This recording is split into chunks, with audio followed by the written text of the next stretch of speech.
मेरे को कुछ लोग पूछते हैं कि जी पिछले 20-25 दिनों में पंजाब सरकार पूरे एक्शन में आ गई है।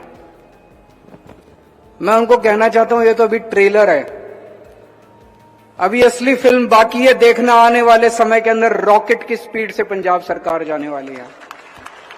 जैसा मान साहब ने कहा पिछले 1.5-2 साल से प्लानिंग चल रही है, अब ये सारे बड़े बड़े काम किए जाएंगे। हर पिंड की हर सड़क, आपको यकीन नहीं होगा जो मैं कहने जा रहा हूं, हर पिंड की हर टूटी हुई सड़क अगले 2 साल के अंदर बन जाएगी। इसका पूरी प्लानिंग कर ली गई है। हर पिंड की हर टूटी हुई सड़क को ठीक कर दिया जाएगा। जितने शहर हैं, पार्टी के राष्ट्रीय संयोजक और दिल्ली के पूर्व मुख्यमंत्री अरविंद केजरीवाल पंजाब के उपचुनावों में व्यस्त हैं और जिस तरह की घोषणाएं वो करते हुए नजर आ रहे हैं, यहां पर सवाल ये खड़ा होता है कि आखिर पंजाब में एक विधानसभा क्षेत्र के चुनाव प्रचार के दौरान अरविंद केजरीवाल को क्या जरूरत पड़ी कि वो इतनी बड़ी बड़ी घोषणाएं कर रहे हैं। ये इतिहास में पहली बार है कि लुधियाना के उपचुनाव के प्रचार के दौरान, जो कि एक विधानसभा क्षेत्र है जहां संजीव अरोड़ा आम आदमी पार्टी से खड़े हुए हैं, जहां को लेकर अरविंद केजरीवाल का एक बयान हाल ही में सामने आया था। उन्होंने कहा था कि अगर आप बीजेपी को टिकट दोगे या वोट दोगे या फिर कांग्रेस को वोट दोगे, अगर उनका विधायक जीत भी गया तो काम नहीं कर पाएगा क्योंकि बहुमत में आम आदमी पार्टी की सरकार है। यह बयान भी अरविंद केजरीवाल का वायरल हो रहा है। तो अरविंद केजरीवाल यहां साफ साफ वोटर्स को धमकी देते हुए नजर आ रहे हैं कि अगर आम आदमी पार्टी के एमएलए को यानी कि संजीव अरोड़ा को वोट नहीं मिला तो आम आदमी पार्टी किसी और पार्टी को की सुनवाई नहीं करेगी और लुधियाना का विकास नहीं होगा। दूसरी बात यह है कि अरविंद केजरीवाल ने जिस तरह की भाषणबाजी की है, पहली बार है कि किसी पार्टी का सुप्रीमो जो है वो एक विधानसभा क्षेत्र के चुनाव प्रचार के दौरान ये कहता है कि उस पूरे राज्य की सड़कें बनाई जाएंगी और उसके जितने भी गांव हैं उसकी हर सड़क को दुरुस्त किया जाएगा। अरविंद केजरीवाल ने अपने भाषण में कहा कि 166 शहरों की सड़कें और हर पिंड की हर सड़क बनाई जाएगी, उसे ठीक किया जाएगा। सवाल यह है कि आखिर 3 साल से आम आदमी पार्टी ने ये सब क्यों नहीं किया।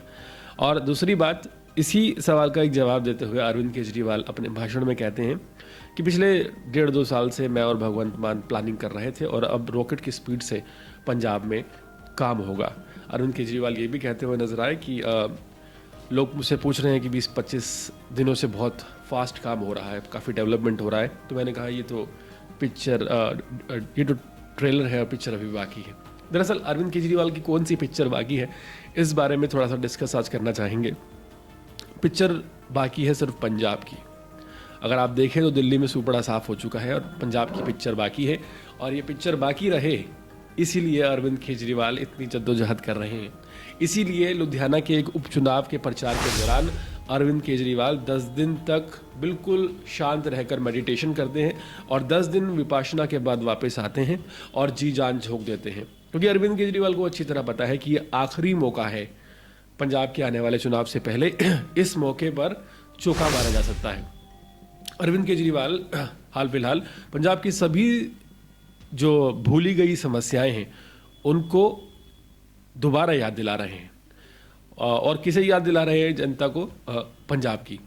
उन्होंने बताया कि सीवर का काम नहीं हुआ है, पानी का काम नहीं हुआ है, सड़कों का काम नहीं हुआ है, सफाई का काम नहीं हुआ है, स्ट्रीट लाइट का काम नहीं हुआ है, और ये काम 2 साल में हो जाएगा, यानी कि जब तक कार्यकाल आम आदमी पार्टी की सरकार का पूरा होगा। यहाँ पर एक बड़ा सवाल खड़ा होता है और वो ये है कि आम आदमी पार्टी के राष्ट्रीय संयोजक अरविंद केजरीवाल जिन मुद्दों की बात आज पंजाब में कर रहे हैं, ये सभी मुद्दे साधने में आम आदमी पार्टी दिल्ली में लगभग नाकामयाब साबित हुई। और यही वजह है कि दिल्ली में आम आदमी पार्टी चुनाव हार गई। पहला मुद्दा सड़कों का ले लेते हैं। अरविंद केजरीवाल ने अपने भाषण में कहा कि हर पिंड की हर सड़क को बनाया जाएगा, 166 शहरों की सड़क बनाई जाएगी। सवाल यह है कि आम आदमी पार्टी सरकार के राज में दिल्ली में सड़कें नहीं बनाई गई। सड़कों की हालत बहुत बुरी थी। रोहतक रोड तो कि तकरीबन 50 किलोमीटर तक जर्जर हालत में था।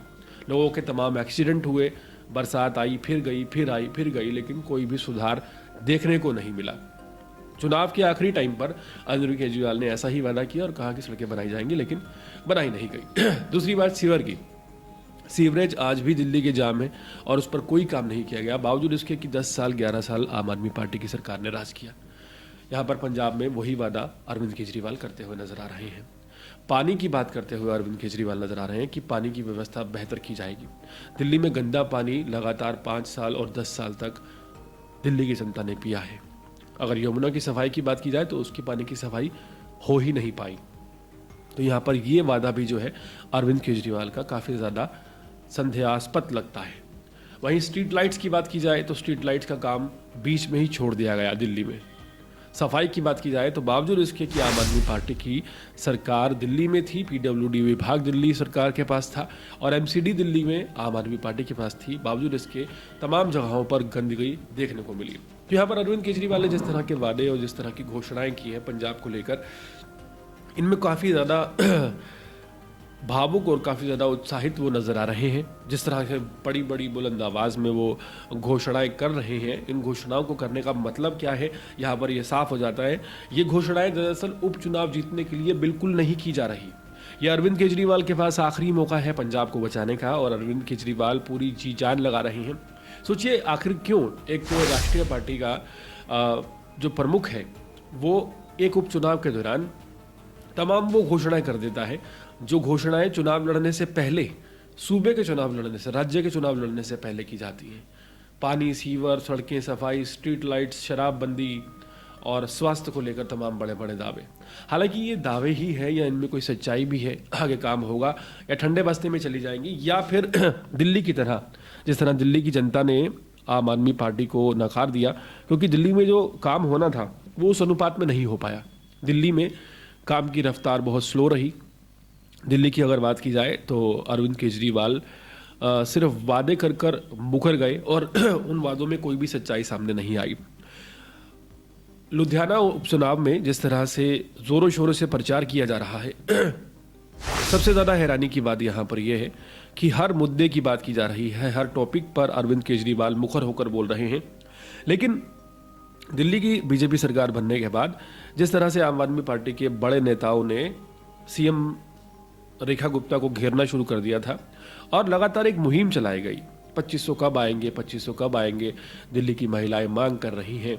सवाल ये है कि पंजाब में तमाम बातें अरविंद केजरीवाल और भगवंत मान कर चुके हैं, लेकिन 3 साल बाद भी इन नेताओं की हिम्मत नहीं है कि उस वादे पर बात कर सकें, उस वादे पर बात कर सकें जिस वादे पर पंजाब में भोली भाली जनता को बेवकूफ़ बनाकर आम आदमी पार्टी ने सरकार बनाई। पंजाब की महिलाएं आखिर 1000 रुपये क्यों नहीं मांग रही, यह सवाल इन नेताओं से पूछा जाना चाहिए। पंजाब में 3 साल हो चुके हैं, महिलाओं को 1000 रुपये देने की जो कवायद शुरू की गई थी, वो कवायद जो कही गई थी वो कवायद शुरू क्यों नहीं की गई। सवाल ये है कि हाल ही में अरविंद केजरीवाल का एक बयान भी सामने आया। उन्होंने कहा जी जो बाकी पार्टियों के नेता हैं, चाहे वो अकाली दल वाले हों, कांग्रेस वाले हों या बीजेपी वाले हों, वो कहते हैं खजाने में पैसा नहीं है, पैसा नहीं है, पैसा नहीं है। हम कहते हैं बहुत पैसा है, बहुत पैसा है, ईमानदारी की सरकार है। अगर ईमानदारी की सरकार है, पैसा भी बहुत है, वादे भी पूरे करती है, तो पंजाब की महिलाओं को 1000 रुपये क्यों नहीं दे दिए जाते। सबसे बड़ा सवाल ये है, महिलाओं के 1000 रुपये देने की ये अपने आप में पहली पहल की घोषणा थी और इसी घोषणा पर पूरी तरह से नाकाम होते हुए अरविंद केजरीवाल नजर आ रहे हैं। किसी भी महिला को 1000 रुपये नहीं दिए गए हैं। सवाल ये तब उठना जायज़ बनता है जब अरविंद केजरीवाल के तमाम बड़े नेता अगर किसी और की सरकार दिल्ली में बनती है, बीजेपी की या कांग्रेस की, वहाँ पर सवाल खड़े कर सकते हैं, तो आखिर ये सवाल वो खुद से क्यों नहीं पूछते। और चाहे नशे की बात हो, शराब घोटाले की बात हो, चाहे सड़कों की बात हो, चाहे सीवर की बात हो, चाहे सफाई की बात हो, चाहे स्ट्रीट लाइट्स की बात हो, चाहे महिलाओं को 2500 रुपये देने की बात हो, ये तमाम वही वादे हैं, वही दावे हैं जो दिल्ली में किए गए, लेकिन दिल्ली में किसी भी तरह का सुधार नहीं हो पाया। इसीलिए ये समझना बहुत ज़रूरी है कि आम आदमी पार्टी पर उनकी ईमानदारी के दावों पर अब जनता यकीन कर पाएगी या यकीन नहीं कर पाएगी। ये एक बड़ा सवाल भी है और ये एक ऐसा जुमला भी आम आदमी पार्टी का बन के रह गया है जो आम आदमी पार्टी के लिए एक बड़ा खतरा बन गया है। और इसी वजह से अरविंद केजरीवाल को एक उपचुनाव में उसी जोशो खरोश से प्रचार करना पड़ रहा है जिस होशो खरोश से उन्होंने आम आदमी पार्टी की सरकार पंजाब में बनने से पहले चुनाव प्रचार किया था। पूरे मामले पर आपकी राय क्या है, कमेंट सेक्शन में जरूर बताएं। और इसी तरह के अपडेट्स होने के लिए देखते रहिए अर्पण न्यूज़। बहुत बहुत शुक्रिया।